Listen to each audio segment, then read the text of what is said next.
Well, devastatingly brutal winds caused disruptions through much of the Borderland today. We saw Las Cruces and Gadsden Public Schools cancel after-school activities.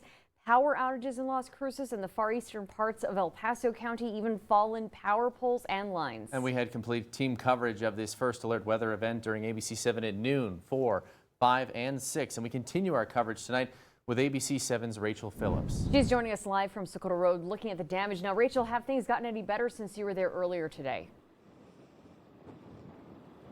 Well, Steph and Eric, firstly, I'm with Doppler on this one. I'm stuck out in the cold as well. But look, El Paso Electric crews, they're still out here working. You can see them down further on Socorro Road. They're actually all the way up and down Socorro Road, working to replace these power poles as well as restore power in the area.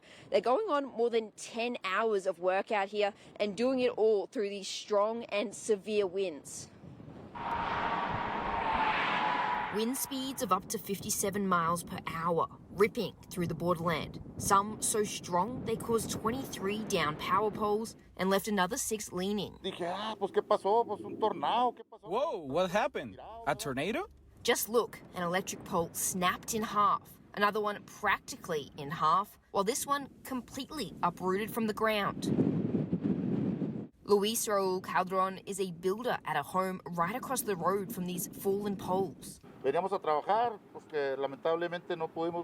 We came to work, but unfortunately we couldn't because of the winds. We actually came to put the material inside so that it doesn't get wet or damaged. And we ran into the surprise that the power poles were down. For the most part, when they fell, they did so on fields. But some weren't as lucky. This house now with a power pole that's trying to become a permanent feature. Best thing to do if you see infrastructure, a downed power line, a broken electric pole, is to simply stay away. That's because lines and poles can be deadly.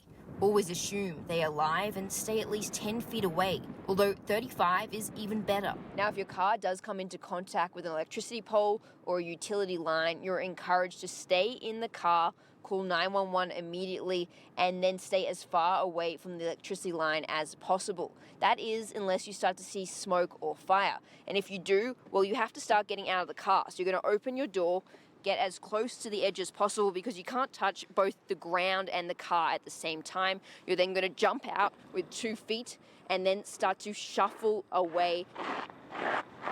It's no surprise damage was done. Wind so strong our car was shaking. Dust flying up from the ground, swirling around, and trees visibly swaying. But it wasn't just damage. In Las Cruces, there were more than 3,200 without power. Meanwhile, in San ELIZARIO, more than 1,000.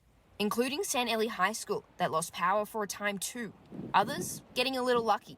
We just saw that the lights went off and on. Now, at about 6 p.m., there were about 200 outages still in the area. I just looked at the El Paso Electric map. There's still about 200 in the area, but El Paso Electric crews, they are working tirelessly. Now, if you take a look behind me, you can actually see a steel pole on the ground. That's what they're replacing all of these fallen wooden poles with. I actually just spoke to a crew in the area. They told me they're constantly going back and forth to the warehouse to get more of those steel poles, bring them out to Socorro Road and place them, and then crews will slowly start to put them up. For now, reporting live from Socorro Road, Rachel Phillips, ABC 7.